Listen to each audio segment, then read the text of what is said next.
Guten Tag, hello mga kabisayaan. Magtagalog muna ako para maintindihan din tayo ng ating mga followers na Tagalog at mga viewers na hindi pa nagpa-follow. Charot.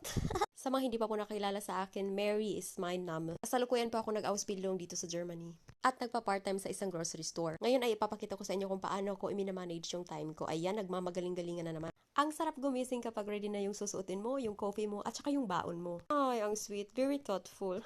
Baka akalain yung asawa ko ang nag-prepare niyan, hindi ah. Gabi pa lang piniprepare ko na lahat yung susuotin ko, yung coffee at saka yung baon ko. Gawa nga ng alas 5:30 pa lang ay dapat wala na ako sa bahay. At exactly 6:30 AM dapat nasa trabaho na ako. Ang kumpanyang ito ay siya nagpapaaral sa akin at dito ako na-assign sa Coma Station. At pagdating ng 1:30 PM ay tapos na yung first work ko. At dumiretso na ako sa aking part-time job para mag-work ng 2 hours. And after that dumiretso na ako sa bahay para kumain at mag-prepare dahil aawra pa tayo dito sa Fasching sa Germany. Taon-taon dito sa Germany ay idinadaos ang Fasching or Carnival in different cities. So, sobrang laki ng party na ito ay napakadaming tao ang dumadayo. And for security purposes ay kusang nagsarado ng maaga ang mga shopping center and boutiques. Sapagkat all around ang mga lasing dito, kadalasan ay may baon ng inumin, beer, snaps, and etc. Dito ay jam naman lahat pagdating sa party, lalo na sa sayawan, bata, matanda, lalaki, babae, kahit na nga naka-wheelchair pa yan ay magjo-join pa yan sa mga concert. So, after 2 hours sa sayawan ay uuwi na ako dahil nga may morning shift ako tomorrow. Cheers! Thank you for watching!